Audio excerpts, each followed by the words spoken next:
Friends, आज हम इस लेक्चर में पढ़ेंगे soft boggy and tilted uterus के बारे में। Soft boggy and tilted uterus according to NCLEX पढ़ेंगे। हमने अपनी बीएससी एंड जीएनएम में भी पढ़ा है soft boggy and tilted uterus के बारे में, बट आज हम अकॉर्डिंग टू एनक्लेक्स पढ़ेंगे। जितना आपकी एनक्लेक्स में इम्पोर्टेंट आएगा, जितना आपके ज़रूरी है एनक्लेक्स के लिए, सिर्फ उतना ही पढ़ेंगे हम। इससे ज़्यादा डिटेल में आपको करने की नीड नहीं है। Soft boggy, uterus is soft boggy and tilted. अगर uterus soft boggy and tilted है, फर्स्ट पॉइंट देखिए मेरा, अगर ऐसा है तो हमें ऐसा यूट्रस बिल्कुल भी नहीं चाहिए। प्रेगनेंसी के बाद हमें कैसा चाहिए?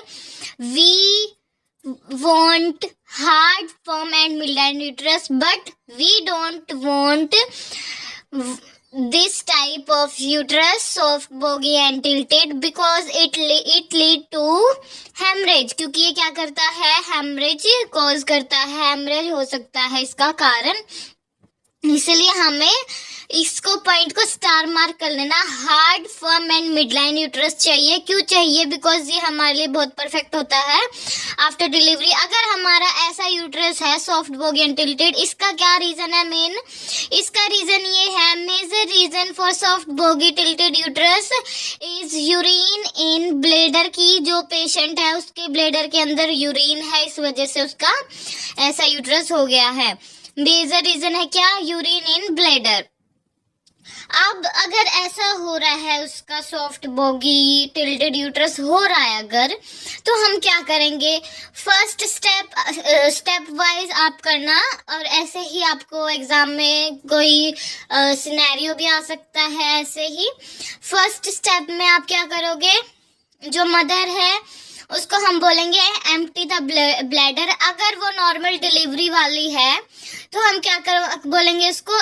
एम्बुलेट इटसेल्फ बाय मदर। मीन्स हम उसको बोलेंगे तू खुद जाके अपना ब्लैडर एम्प्टी करके आ। पहले सी सेक्शन हुआ है अगर उसका, या फिर सी सेक्शन होने वाला है, तो हम कैथेटर इन एंड आउट करेंगे, उसको कैथेटर लगाएंगे बिकॉज उसका सी सेक्शन है फॉर ब्लैडर एम्प्टीनेस के लिए। ये था हमारा फर्स्ट स्टेप। अब सेकंड स्टेप में हम क्या करेंगे? फंडल मसाज करेंगे।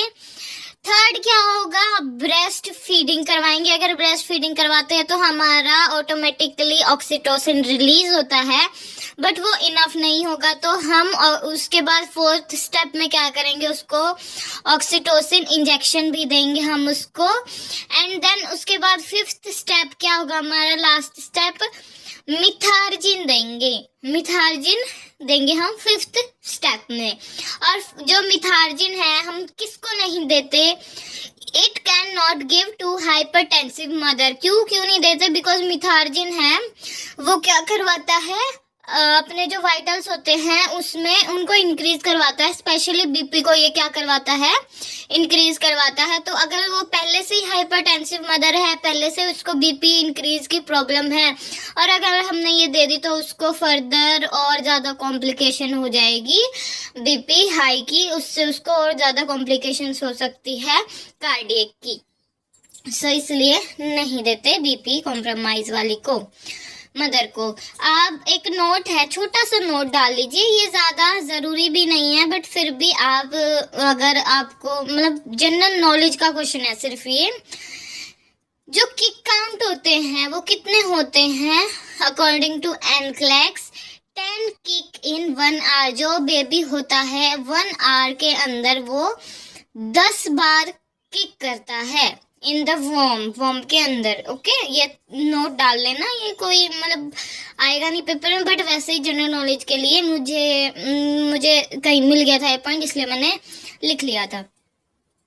ये था हमारा soft boggy and tilted uterus का। आप सिर्फ इतना ही पढ़ लीजिए, बहुत है आपके लिए, आपके एनक्लेक्स के क्वेश्चंस के लिए। अब नेक्स्ट टॉपिक है हमारा क्या?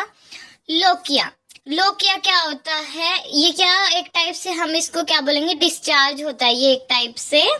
लोकिया डिस्चार्ज फॉर्म होती है, डिस्चार्ज होता है जो प्रेगनेंसी के बाद, उसको हम बोलते हैं क्या? लोकिया। और ये 3 टाइप का होता है। फर्स्ट टाइप होता है लोकिया रूब्रा, सेकंड है लोकिया सिरोसा, एंड थर्ड है लोकिया लाबा। लोकिया ल्यूब्रा की बात करें तो लोकिया ल्यूब्रा जो होता है वो फर्स्ट 4 डेज तक होता है, 3 से 4 डेज तक होता है। और इसमें क्या होता है, रेड कलर डिस्चार्ज आता है लोकिया रूब्रा के अंदर। उसके बाद ये 4 दिन तक चलेगा, 3 से 4 दिन तक। उसके बाद 4 to 10 डेज हमारा जो रूब्रा है वो सिरोसा में चेंज हो जाएगा। मीन्स जो रेड कलर था वो लाइट रेड और पिंक कलर डिस्चार्ज हो जाएगा। उसके बाद हमारा आता है हमारा 4 से 10 डेज तक चलेगा। देन 10 डेज के बाद लोकिया लाबा आएगा। लोकिया लाबा में वो इससे और ज़्यादा लाइट हो जाएगा, वाइट और लाइट कलर डिस्चार्ज हो जाएगा, जो कितने दिन चलेगा, 10 to 30 डेज चलेगा। अब एनक्लेक्स के अकॉर्डिंग क्या क्वेश्चंस आ सकते हैं आपको वो देखिए। आपको बताया जैसे जैसे टाइम पास होता है जो इसका कलर होता है वो क्या हो जाता है, लाइट लाइट लाइट होता जाता है। बट अगर जो कलर है वो डार्क हो जाए, लाइट की जगह पे डार्क होता जाए, तो एक प्रॉब्लम कोज हो सकती है। मीन्स उसमें कोई हेमरेज वगैरह की प्रॉब्लम हो सकती है, इस वजह से ऐसा हो रहा है, या कोई इन्फेक्शन इस वजह से हो सकता है। रीजन कोई भी हो, बट हमें क्या देखना है, क्वेश्चन अगर ऐसा आ जाए मतलब कि क्वेश्चन आ जाए कि उसका जो लोकिया सिरोसा है उसका कलर हो गया है डार्क रेड, तो हम क्या करेंगे, हम हमारे उसमें आपको ऑप्शंस मिल जाएंगे, कॉल एचसीपी, डॉक्यूमेंट और रिपोर्ट। तो हमें क्या करना है, अगर उसका हो रहा है तो हमें कॉल करना है एचसीपी को, बिकॉज वो क्या है, एबनॉर्मल है। ये तो ऐसे आएगा इस पे क्वेश्चन, और आप लिख लीजिए, as time passes color should turn to light one, but if it turn to dark then call HCP because it is abnormal। आप समझ गए हो कि मैंने एग्जांपल से भी आपको समझा दिया था। अब नेक्स्ट है, ये था हमारी कलर की बात। अब आ गया फ्लो। जैसे आपको पता ही, आपने बीएससी में भी बहुत अच्छे से पढ़ रखा होगा ये टॉपिक, जिसने नहीं पढ़ा है वो सुन लीजिए। जैसे जैसे टाइम पास होता है, टाइम चल जाता जाता है, आगे आगे बढ़ते हैं दिन, वैसे वैसे जो फ्लो होता है वो भी डिक्रीज होना शुरू हो जाता है। ये तो है नहीं कि टाइम पहले वाले दिन ज़्यादा था फिर और उससे ज़्यादा हो गया, ऐसा नहीं हो सकता। फ्लो अगर पहले ज़्यादा है तो वो डिक्रीज में जाएगा। अगर वो डिक्रीज नहीं हो रहा है तो वो क्या एक प्रॉब्लम क्रिएट कर रहा है हमारे लिए। तो हम क्या करेंगे, but if increase after few days, अगर इंक्रीज हो रहा है, इट इज एबनॉर्मल है वो, तो हम कॉल करेंगे एचसीपी को इसमें भी। नेक्स्ट है, small clots are normal and to be expected. Small clots होना नॉर्मल भी है और एक्सपेक्टेड भी है, स्मॉल क्लोथ्स हो सकते हैं। इसमें हम कॉल वगैरह कुछ नहीं करेंगे, इसमें हम सिर्फ डॉक्यूमेंट करेंगे। और अगर वो बोल रहा है कि मुझे, मदर बोल रही है मुझे लार्ज क्लोथ्स आ रहे हैं, लार्ज क्लोथ्स सीन हो रहे हैं, इट मीन्स वो एबनॉर्मल है और हम कॉल करेंगे एचसीपी को। नेक्स्ट पॉइंट आप स्टार मार्क करना है, इस पे क्वेश्चन आता है, lochia should not be scanty, fall smelling in any stage of lochia. मतलब कोई भी स्टेज हो लोकिया की, वो ना तो स्कैंटी होना चाहिए ना फॉल स्मेलिंग होना चाहिए। अगर ऐसा हो रहा है तो हमें चेक करना है किसके लिए, उसको इन्फेक्शन हो सकता है, इस वजह से ऐसा हो सकता है, ये साइन होते हैं इन्फेक्शन के। और हम क्या करेंगे, उसके बाद कॉल करेंगे एचसीपी को। अगर उसको इन्फेक्शन हुआ है तो हम पहले चेक करेंगे, अगर उसको इन्फेक्शन है, हमें लग रहा है चांसेस, तो हम कॉल करेंगे एचसीपी को। इस पे क्वेश्चन आएगा 1 नंबर पे, आप इसको भी स्टार मार्क कर लेना। ओके, ये था हमारा लोकिया के बारे में। अब इसी में कुछ आगे पॉइंट्स है 2-3, वो भी लिख लीजिए आप। इस पॉइंट को भी आप स्टार मार्क कर लेना, बिकॉज इस पर भी क्वेश्चन आ जाता है, बट आएगा 1 नंबर में, केस स्टडी वगैरह नहीं आएगी।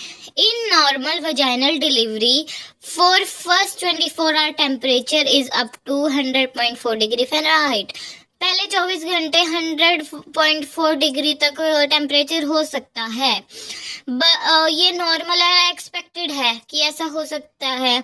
बट अगर if more than 101 degree Fahrenheit, तो ये किसका साइन है, सबसे बड़ा, अगर उसका स्लाइटली भी अगर टेम्परेचर इंक्रीज हो रहा है 24 आवर के बाद, तो क्या है, साइन ऑफ इन्फेक्शन हो सकता है, तो हमें असेस करना है। After 24 hour slightly increase in temperature lead to infection, अगर ऐसा है, उसको इन्फेक्शन है, हमने असेस किया उसको चांसेस इन्फेक्शन के, तो हमें क्या करना है, देन हम कॉल करेंगे HCP को और बताएंगे उसको इन्फेक्शन है। ये तो हमारा लोकिया, हमने लोकिया पढ़ लिया। अब नेक्स्ट टॉपिक आता है हमारा डिस्टोशिया। डिस्टोशिया के बारे में भी आपने पढ़ा होगा अपनी BSc के अंदर, GNM के अंदर, बट वो आपके BSc के लिए था, हमने ज़्यादा डिटेल में किया उसको, बट अब हम पढ़ेंगे अकॉर्डिंग टू NCLEX, हमें पढ़ना है। सो फर्स्ट डिस्टोशिया में देखते हैं ये क्या होता है।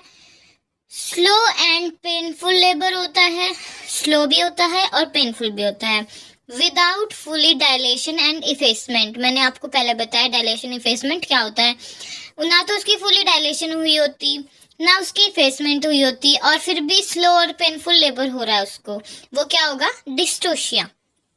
इसके रीजन क्या हो सकते हैं। रीजन फर्स्ट, सिफेलोपेल्विक डिस्प्रपोर्शन, अगर उसकी सिफेलोपेल्विक डिस्प्रपोर्शन है उस वजह से हो सकता है उसको। मैक्रोसोमनिया है उसको, उस वजह से हो सकता है। मैक्रोसोमनिया मीन्स बिग बेबी है उसको, बिग बेबी क्यों है, या तो वो डायबिटिक है मदर, या ओबीस है, इस वजह से भी हो सकता है बिग बेबी। ठीक है, ये दो रीजन। सबसे मेन रीजन है इसको स्टार मार्क कर लेना आप, मैंने नहीं किया बट फिर भी आप स्टार मार्क जरूर कर लेना इसको। ऑक्सीटोसिन की मिसमैनेजमेंट हो गई है। हमें ऑक्सीटोसिन की डोज देनी थी, हमने उससे या तो ज्यादा ही दे दी या उससे कम दे दी है हमने। ठीक है, इस वजह से भी या तो डिस्टोशिया हो सकता है, या आपको आगे मैं बताऊंगी और क्या हो सकता है, डिस्टोशिया होएगा। मिसमैनेजमेंट मीन्स हमने दी है स्लो और पेनफुल हो रहा है, इट मीन्स हमने जो मिसमैनेजमेंट इसमें क्या करी है, हमने ऑक्सीटोसिन लो दे दिया इसके अंदर, हाई मतलब जितना हमें देना था उस अमाउंट से हमने क्या किया, कम दिया है उसको, मिसमैनेजमेंट हुई ऑक्सीटोसिन की, इस वजह से उसको ऐसा हो रहा है। ट्रीटमेंट क्या होगा फिर इसका, ये थे रीजन या कॉजेज, लगा लो, डेफिनेशन बता दी मैंने आपकी डिस्टोशिया की। अब ट्रीटमेंट पे आए तो ट्रीटमेंट में क्या होएगा। सबसे पहले फर्स्ट स्टेप क्या होगा, ये भी स्टेप वाइज चलेंगे। एम्बुलेशन करवाएंगे हम। अगर आपको कोई ये जो डिस्टोशिया है, इस पे भी आपको पूरी केस स्टडी आ सकती है, सो इसको भी इम्पोर्टेंट स्टार मार्क कर लेना पूरे टॉपिक को। तो फर्स्ट स्टेप ट्रीटमेंट में क्या बता रही थी मैं, फर्स्ट स्टेप हम करेंगे एम्बुलेशन करवाएंगे सबसे पहले हम, फिर हम स्क्वेटिंग एक्सरसाइजेज होती है, सबको पता है क्या होता है, हम स्क्वेटिंग एक्सरसाइज करवाएंगे। थर्ड में हम उसको ऑक्सीटोसिन देंगे। क्यों देंगे ऑक्सीटोसिन इटसेल्फ, बिकॉज उसमें जो ऑक्सीटोसिन है जितना हमें देना था उससे कम है, उसकी लो डोज हो रखी है, इस वजह से हम ऑक्सीटोसिन देंगे। Continuously fetal and mother heart rate को हम क्या करेंगे, चेक करते रहेंगे एवरी 5 to 15 मिनट में, फोर्थ स्टेप पे। ठीक है, ये था ट्रीटमेंट। और अब अगला ट्रीटमेंट हम क्या करेंगे, अगर शोल्डर स्टक हो गया या कॉन्ट्रैक्शन है जो वो स्लो हो रही है, मीन्स अगर बेबी का अज्यूम करके चलो बेबी आ रहा था, बेबी का शोल्डर है वहाँ पे अटक गया, स्टक हो गया, और जो कॉन्ट्रैक्शन है वो स्लो हो रही है, तो हम क्या करेंगे इस कंडीशन में। इस पे भी आपको केस स्टडी आएगी, स्टार मार्क कर लेना इसको भी। मैक्रोबर्ट मैनवर एक वो होती है, पोजीशन होती है, वो देंगे हम इस केस में। अगर शोल्डर स्टक हो जाता है या कॉन्ट्रैक्शन है वो स्लो हो रही है तो, और हम इसको सिर्फ 5 मिनट तक देंगे। हम इसको 5 मिनट से ज़्यादा नहीं दे सकते। क्यों नहीं दे सकते, not more than 5 minute, because decrease chances of hypoxia, क्योंकि ये हाइपोक्सिया के चांसेस कर देता है, किसके अंदर, बेबी के अंदर हाइपोक्सिया होने के चांसेस हो जाते हैं इस वजह से। और शोल्डर स्टक होने का रीज़न क्या होगा, रीज़न भी आप लिख लीजिए, या तो उसका बिग बेबी है या जेस्टेशनल डायबिटीज है उसको, ये है शोल्डर स्टक के रीजन। तो मैक्रोबैट मैनवर्क में क्या देंगे हम पोजीशन, और 5 मिनट से ज़्यादा नहीं देंगे। अगर दे दी तो हमने क्या हो जाएगा, हाइपोक्सिया के चांसेस हो जाएंगे बेबी के अंदर। इसमें हम क्या करेंगे, we flex the thighs of mother, जो मदर की थाई है वो फ्लेक्स करेंगे till the abdomen, always followed by suprapubic pressure. हम हमेशा मदर के सुप्राप्यूबिक प्रेशर देंगे, बिकॉज कभी भी नहीं देंगे हम उसको फंडल प्रेशर नहीं देंगे। फंडल प्रेशर की जगह हम उसको सुप्राप्यूबिक प्रेशर देंगे, वो ज़्यादा इफेक्टिव रहेगा। और हम मदर की जो थाइज है उसको फ्लेक्स करेंगे एब्डोमेन तक मैक्रोबट मैनवर में। अगर ये इस प्रोसेस से अगर बेबी रिलीफ हो जाता है, इस प्रोसेस से बेबी बाहर आ जाता है, शोल्डर स्टक से बाहर आ जाता है तो सही है। अगर ये जो हमारे ये वाली पोजीशन काम नहीं करेगी, इसके बाद हमारा लास्ट एंड फाइनल ऑप्शन क्या होगा, वैक्यूम और फोर्सेप्स डिलीवरी की साइड जाएंगे। बट ये क्या है, लास्ट ऑप्शन है। उससे पहले हमें ये सब करके देखना है। पहले तो हमें एम्बुलेट वगैरह करवाना है, फर्स्ट स्टेप मैंने आपको बताया।